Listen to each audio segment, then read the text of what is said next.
Halo teman-teman, selamat datang lagi di channel ini. Perkenalkan, nama saya Haris Munawar Lubis, saya alumni Kimia UGM.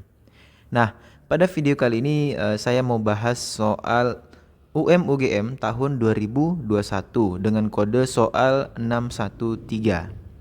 Oke, mari langsung kita bahas ke soal nomor 1. Jika KSP MOH 2 kali pada suhu tertentu adalah 4 kali 10 pangkat min 12, maka kelarutan MOH 2 kali pada pH 12 adalah. Oke, teman-teman tahu ya, ini materinya tentang apa? Materi tentang KSP ya. Ya, kelarutan dan hasil kali kelarutan. Nah, di sini ada faktor pH. Ya, ada faktor pH. Berarti ini dalam kondisi apa? pH 12 basah ya. Jadi MOH itu ketika dimasukkan ke dalam pH 12 itu kira-kira kelarutannya berapa? Jadi di sini pOH-nya sama dengan berapa teman-teman? 2 aja ya, 2. 14 dikurang 12 yaitu 2. Maka ini kondisi basah. Kondisi basah itu bisa menyebabkan penurunan kelarutan ya biasanya. Menyebabkan penurunan kelarutan. Oke, mari kita tulis. Jadi pada awalnya MOH 2 kali itu mengalami yang namanya ionisasi membentuk M2 plus sama 2OH min dengan KSP-nya adalah 4 dikali 10 pangkat min 12. Nah, MOH ini mengalami kelarutan atau solubility sebanyak S ya, kita simbolkan S. M2 plus itu S karena koefisiennya 1, sedangkan OH min itu 2 gitu ya, 2S. Nah, tapi karena dalam MOH ini dimasukkan kepada pH 12, maka nanti ada yang berubah, yaitu apa? Nilai OH minnya. Karena kan pH dan pOH ya berkaitan ya. pH 12 berarti pOH-nya 2, maka kita bisa cari OH min sama dengan 10 pangkat min 2 molar gitu ya, atau 10 pangkat min 2 gitu ya. Nah, maka 2S-nya langsung aja kita coret gitu ya. Langsung kita ganti dengan berapa? Yaitu 10 pangkat min 2. Karena pH-nya atau pOH-nya dalam keadaan nilainya segini, 2. Maka ketika MOH dimasukkan ke dalam pH 12, maka OH-nya berubah nilainya ya. Berubah nilainya menjadi 10 pangkat min 2. Yang mana memang ini menunjukkan kondisi pH pOH 2 atau pH 12. Lalu bagaimana cara selanjutnya? Gampang ya. Tinggal masuk ke KSP. Ingat, basa ini tidak mempengaruhi nilai KSP ya, tidak akan mengubah nilai KSP. Maka KSP-nya masih nilai yang sama. KSP sama dengan M2 plus OH min pangkat 2. Oke, tinggal kita masukkan saja ya nilai-nilai yang ada. KSP berapa? 4 kali 10 pangkat min 12, sedangkan M2 plus itu S, OH min itu berapa? 10 pangkat min 2 dikuadratkan. Oke, nanti ketemu ya S-nya. Berapa? Tinggal kita pindah ruaskan. Min 12, 10 pangkat min 2 pangkat 2 berarti 10 pangkat min 4. Maka S-nya sama dengan 4 dikali 10 pangkat min 8 molaritas ya. Kita anggap dia sebagai satuannya molaritas. Maka jawabannya mana teman-teman? Yaitu adalah yang Eko ya, E. Seperti itu. Jika ada pertanyaan silakan ditanyakan di kolom komentar. Mari kita lanjut ke soal nomor 2. Suatu larutan dibuat dengan cara mencampurkan 100 ml asam lemah 0,1 molar dengan 10 ml 0,2 molar KOH yang merupakan basa kuat. Jika tetapan kesetimbangan ionisasi asam atau Ka ya, kita sebut ini adalah Ka. Tetapan kesetimbangan ini Ka ya teman-teman. Oke, kita sebut Ka, yaitu berapa? 2 kali 10 pangkat min 4.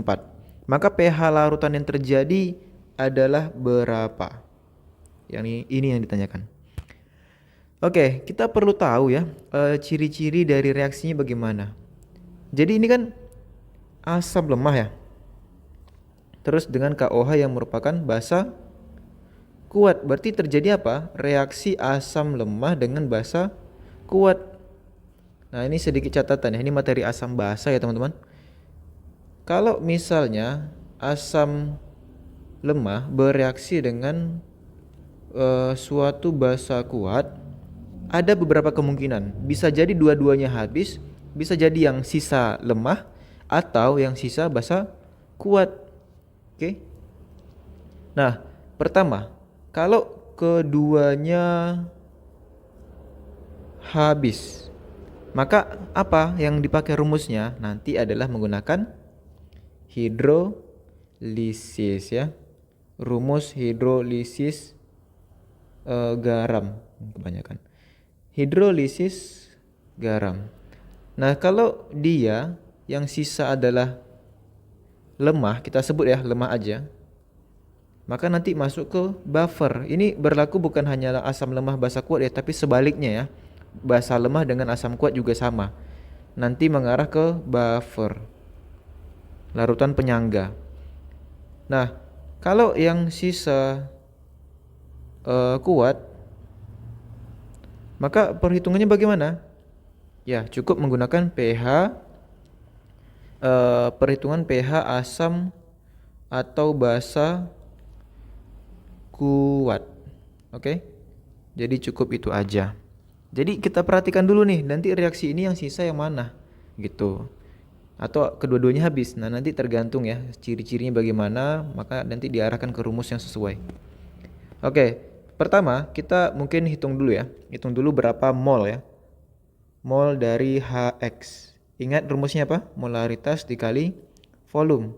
Berapa itu? Molaritasnya di situ 0,1 molar. Terus 100 mili volumenya. Maka 10 milimol. Kemudian kita cari mol KOH. Sama rumusnya ya, MV dengan konsentrasi 0,2 lalu dengan volume 10 sama dengan 2 milimol. Nah, kita dapatkan nilai dari HX asam lemah dengan basa kuat segini, 10 mili dan 2 milimol. Kalau kita perhatikan di sini valensinya 1 ya. Jadi di sini valensinya 1, di sini juga valensinya 1. Maka ini sebanding ya. Jadi secara koefisien dia sama, 1:1. Maka pembatas siapa? Nah, pembatas nanti adalah yang paling kecil nilainya. Hasil bagi paling kecil 2 mol milimol dibagi dengan koefisien 1. Maka KOH yang pembatas. Maka yang sisa adalah yang lemah. Maka rumusnya apa teman-teman? Ini ya, buffer ya. Kita coba deh tuliskan dulu reaksinya bagaimana. HX dengan KOH menghasilkan suatu garam, yaitu garam KX ya, merupakan basa konjugasi dari asam lemah, lalu menghasilkan H2O. Mula-mula bereaksi sama sisa ya, 10 milimol, kemudian KOH 2, maka pembatas tadi kita sudah tahu ya, yang paling kecil hasil baginya yaitu KOH. Maka dia habis bereaksi, sedangkan ini karena koefisiennya sama, maka ini sini bereaksi juga 2, sisa 8 milimol. Terus KX ini kan belum terbentuk ya. Nah, kita fokus kepada KX saja. Nah, ini terbentuk 2 milimol. Oke. Jadi kalau yang sisa lemah itu merupakan buffer ya. Jadi lebih tepatnya kita sebut ini apa? Buffer asam ya.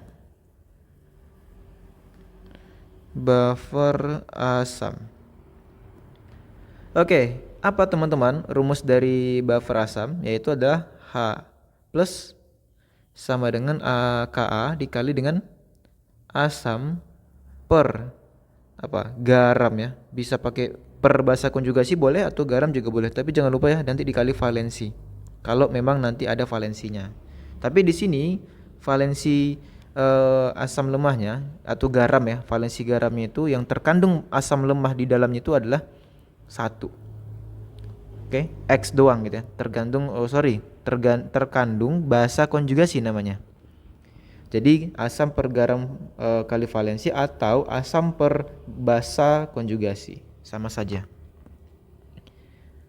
Oke, Ka. Di situ sudah dituliskan 2 kali 10 pangkat min 4. Asam berapa? 8 milimol. Garam 2 milimol. Nah, valensinya kan 1 ya. Oke, jadi berapa tuh? 8 per 2, 4 ya. Nah, ini gampang nih. 4 kali 2, 8. Berarti dapat berapa tuh? 8 kali 10 pangkat min 4. Ini adalah H+. Kalau mencari pH bagaimana? Min log H+ ya. Min log H+. Berarti kan kita langsung tulis saja. 4 hasil akhirnya adalah 4 dikurang log 8. Oke, ada jawabannya? Ya, ada ya. Yaitu jawabannya adalah yang C. Cendol. Seperti itu caranya ya. Kalau yang sisa lemah, buffer, tergantung ya buffer asam atau buffer basa. Tapi kalau kedua-duanya habis, maka dia menggunakan hidrolisis garam. Tergantung ya dia apa dulu, asam lemah basa kuat atau basa lemah dengan asam kuat. Kalau asam lemah dengan basa kuat nanti menggunakan hidrolisis garam asam gitu ya. Sorry, hidrolisis garam basa. Oke, kalau misalnya basa lemah dengan asam kuat maka menggunakan hidrolisis garam asam gitu ya. Oke teman-teman, seperti itu. Jika ada pertanyaan silakan ditanyakan di kolom komentar. Mari kita lanjut ke soal nomor 3. Potensial standar sel, reaksi sel ini adalah notasi sel ya teman-teman. CO2+, kemudian Ce4+, sama 3+, kemudian ada PT. Ini kondisi standar ya, karena di sini ciri-cirinya ada 1 molar. Adalah 1,89 volt. Jika E0 Ce4+, 3+ itu 1,61, maka E0 dari C2+ sama CO itu berapa gitu ya. Oke. Jadi ini ya, ini merupakan notasi sel, materi sel volta ya. Notasi sel volta yaitu apa? Anoda, kemudian ion dari anodanya yang ada di anoda maksudnya gitu ya. Kemudian ion yang ada di katoda beserta katodanya. Nah, garis 2 ini jembatan garam ya. Maka kalau kita cocokkan, ini adalah CO sebagai anoda, kemudian CO2+ itu adalah ion yang ada di dalam anoda, wadah anoda gitu ya.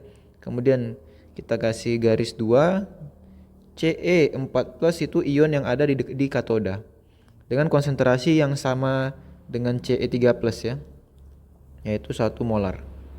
Kemudian katodanya menggunakan PT. Nah, cukup ya, di sini tahu ya, masih ingat, semoga teman-teman masih ingat dengan notasi sel. Nah, lalu dikatakan di situ apa? Dari reaksi selnya itu dihasilkan E0 sel itu sama dengan positif ini 1,89 volt. 1,89 volt. Kemudian diketahui di situ E0 dari Ce4+ Ce3+ adalah 1,61 ya, positif 1,61. Maka yang menjadi pertanyaan adalah berapa E0 dari CO2+ CO. Ini yang menjadi pertanyaan. Oke, kita kerjakan di kiri ya. Jadi rumusnya ini ya, E0 sel sama dengan E0 yang mengalami reduksi atau di katoda sama saja ya. Kemudian dikurangi dengan E0 yang mengalami oksidasi. Di mana? Di anoda gitu ya. Atau kadang disingkat katoda kurang anoda atau kanox gitu ya. Katoda anoda gitu. Reduksi kurang oksidasi sama saja ya. Oke, ini adalah rumus yang teman-teman harus pakai nantinya ya.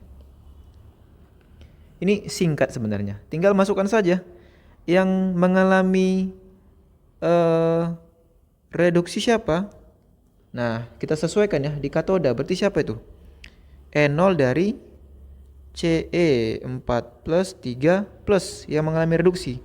Sedangkan yang mengalami oksidasi di anoda yaitu siapa? E0 dari CO2+ CO. Oke? Jadi ini semacam memposisikan ya. Ini katoda, Ya, ini si Ce karena posisinya memang di notasi sel itu di katoda. Oksidasi itu si CO2+. Kenapa? Karena oksidasi itu di anoda ya, yaitu terdapat CO2+ sama CO. Nah, tinggal kita masukkan yang ditanyakan. E0 dari CO 2 plus CO berarti sama dengan apa teman-teman? Pindah ruas ini ya. Tinggal masukkan aja E0 Ce4 plus Ce3 plus dikurangi dengan E0 sel. Berapa tuh? 1,61 punyanya si ini Ce, kemudian dikurangi dengan 1,89 volt. Berapa tuh? Minus ya hasilnya. Oke, minus berapa tuh kira-kira? Minus 0,68 berarti 2 ya, 0,28 volt. Oke, jadi jawabannya yang mana teman-teman? Yaitu adalah yang C ya. Oke, seperti itu caranya. Jika ada yang mau ditanyakan, silakan ya ditanyakan di kolom komentar.